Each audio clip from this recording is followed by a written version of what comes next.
So big round of applause for Hibby, please.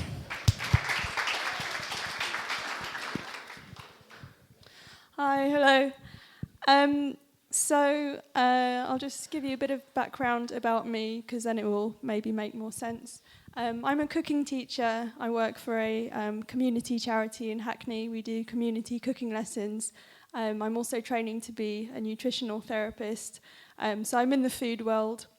And I wanted to do something about healthy eating and budgeting, because I saw that a lot of people think it's really expensive to have a really good and healthy diet. And I'm trying to show people how you can have a good diet on a budget.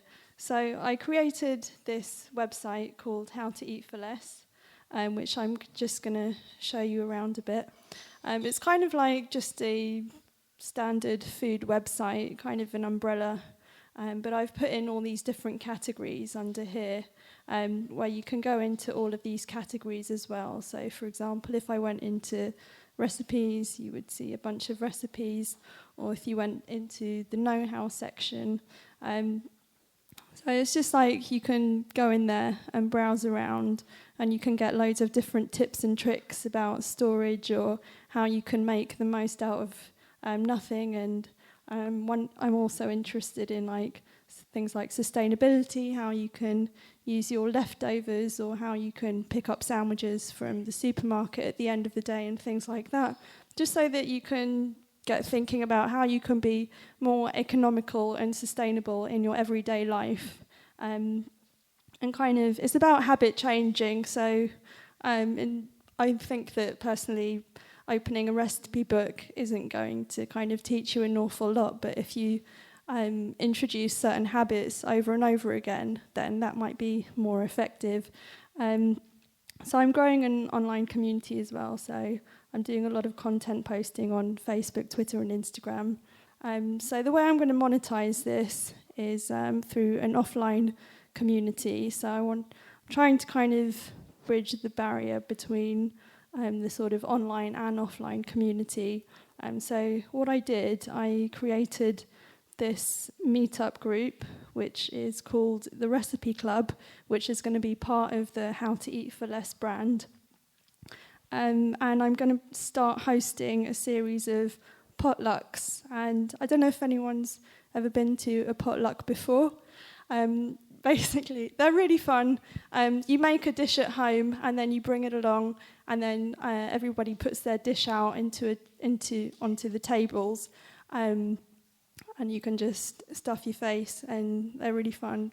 And so I'm only going to charge about £5 for them or something, but it can be quite a profitable business potentially if the numbers get really big, because I don't really need to do anything once they get there. You just basically walk in, you put your dish down, and the really nice thing about it is that you can try lots of different dishes in a room, and you can also get to talk to the chefs as well. So if I went up to you and I said, "Oh, you made this really nice salad, how did you make it?" And then I could do a really nice whistle-stop tour of trying all these different dishes.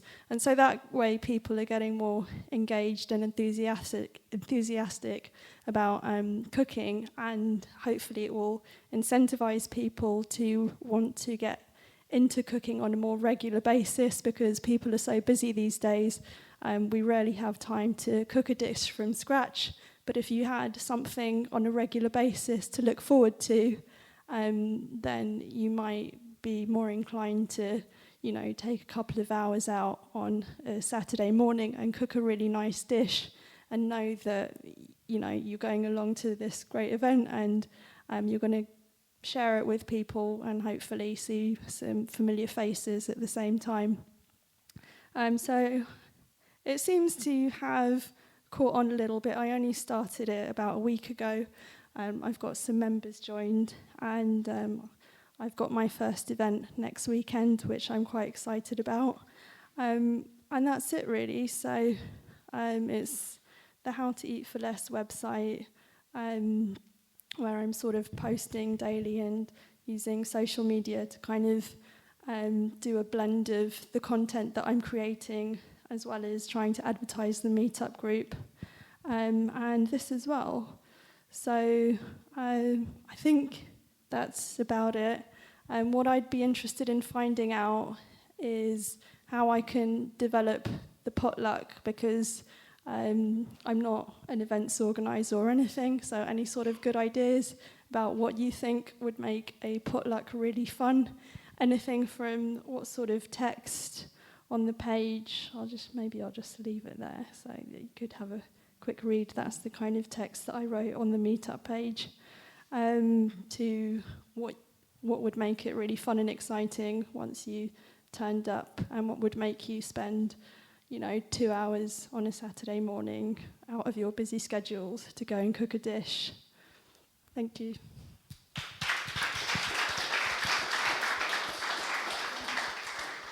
Hands going up all over the place. This is how I work off my burrito. Hey, how's it going? Hi. So my experience of potlucks is that it's been great to try interesting food at potlucks, but what I really enjoy about them is getting to know people. Really like a chance to get to know your local community, your neighborhood, and actually I was in the US, where I think it's a bit more of a thing over there. And through a couple of these potlucks, I really got to know people on my street like I just wouldn't have known otherwise. So for me, that was like, as someone going to it, that was the big draw. And that makes me now think I want to do one in my neighborhood for the food, but even more so for the people. So I don't know quite where that leads, but that's kind of like the emotion that brings out in me. Thank you. Yeah, hi there. I've been running a kind of community food startup for about 18 months now called the Food Assembly. Oh, okay. And it's a kind of it's a model that local producers can sell directly to consumers. Yeah. They couldn't normally access big markets or supermarkets. But the big challenge that a lot of our customers have encountered is not actually having a chance to share the recipes that they've like developed with the small these new products that they've found, right? So I can see a big opportunity for you to partner with Food Assembly and to create a weekly meet-up for all the people in a local community. So they're every 500 metres. There's one in Haggerston, there's one in Hackney Downs, there's one in Stoke Newington. Yeah, that's a really good idea. But you could partner with them and say, right, so what have you bought this week? Let's come together and let's all like share the food that we've made. Yeah, that's really interesting. I like that. Yeah? Yeah. I mean, I can put you in touch, so just give us a shout. Yeah, I will do. Thank you. Any more sort of practical?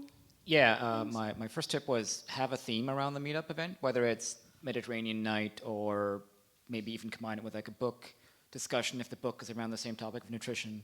And the other thought I had was that if you have you said cook your food at home and bring it, but what if you cooked it there? Because that's a lot more of a, like, somebody can help me and give me tips while I'm cooking. That might be another way to get people more interested. Okay. Yeah, I could do cookery demonstration. We have a kitchen as well, so somebody could do a little cooking lesson if they want. We've got a kitchen at our disposal as well, so something like someone running their own mini cooking group or something like that. Thanks. Yeah, it's just a thought around the comments earlier on around trying to get your community involved, being able to upload videos of what you've done, the food that's presented, a bit like MasterChef, being able to see things. Obviously, food is enticing in itself. Like people cooking it at home? Yeah, people or the group itself when you've got the potlucks happening, so that people can see that it's part of the community and can see what kind of event would happen if they did something through your site. So it's something to entice them into doing it themselves. So they're able to upload a video of their own potluck. Okay. So you have links on your own site. Just another thought about driving traffic. I think it kind of if you go onto your main site, that kind of being able to filter, to be able to say, how healthy is this? How much would it cost? Like I like using BBC Good Food because it tells you, okay, well, how many calories am I going to end up eating? How much, and then I can work out, well, actually, is this good enough for me? Do I feel as though I'm having enough salt, etc.? So being able to filter on the basis of whatever criteria it may be, to say these are the recipes that I've posted this week. This is the amount of calories, etc., that you're going to eat, or this is how much this meal will cost you if you buy it from Sainsbury's or whatever it may be. So something around people giving you information about how much it costs to make. Exactly, yeah. Okay, that's a good idea. In terms of mentioned themes earlier, I think dietary requirements are becoming more and more of a thing. If people were running a gluten-free evening, something like that, gluten's become quite easy now, but there's certain dietary requirements that are a lot harder to eat out, that kind of thing. Like I know the FODMAP diet for people with IBS has become a bigger thing, but it's still really difficult to find that in restaurants, that kind of thing. So actually, if you had something around those niches, it might really bring people together, because even cooking those kind of things when you're new to it is really difficult. Sorry. Thanks. I'd also like to encourage some of the ladies in the audience, because we've only had one woman ask a question tonight, so this is me openly inviting all of you ladies to use your mouths. It's okay, go ahead. You're trying to build an offline community, but they're finding you online. It doesn't look like you're grabbing anything about your users when they're coming to your site. It doesn't look like there's a login. I can't save recipes that I like. How do I contact people that, or maybe on Meetup I can contact the people that were at the event. Yeah. But you're trying to migrate. You're trying to build this offline community, but you're generating it all from an online community. So maybe focus more on building an online community and then moving them over. Yeah. I think with Meetup you can sort of merge the online-offline thing, because then you can find those people afterwards, no? But your SEO is going to be all on your website. You've got so much more content on your website. If you flick back, you've got your recipes and your blog posts and things like this. I feel like you're maybe missing something. You're not grabbing anything about me. If I came to your website and I came to a meetup, you can maybe find my details from the meetup. But what if I don't come to a meetup? What if I'm not local to that, but I'm still interested in what you're saying? I'm missing out on all of that. Do you think it's not clear enough when you go to the website that there's like this whole other entity that it might be easily skipped over? What was the other entity, sorry? So you The have to go events, into the events page, but yeah, I see what you mean. You could potentially. I like your recipes. I like, you had, for example, some tips on how to cook and things like this. Yeah. Some of these might be relevant to me, and when I want them, how am I going to get to them? How am I going to, I've got to search through your whole website to find that one recipe I liked. How do I like it or favorite it in a way? I've got no account with you. There is an account, so if you go into the community, okay, yeah, I missed that. I didn't see that bit there at all. Okay. Yeah, you want to be encouraging people to sign up for you. If you like what you see, sign up for me, and push more and more content to them. I might like the look of your event. This is what I don't know. But I'm not local. very good at. I haven't managed to get a lot of people to sign on, and that's a skill that I'm sort of lacking in. Maybe somebody, because you seem to be very interested in the offline, maybe trying to get somebody involved who's more interested in building an online community, and then, between the two of you, you should be able to scale both of them up, between you. Yeah? Yeah, definitely. No, I agree. Thanks. I'm coming round.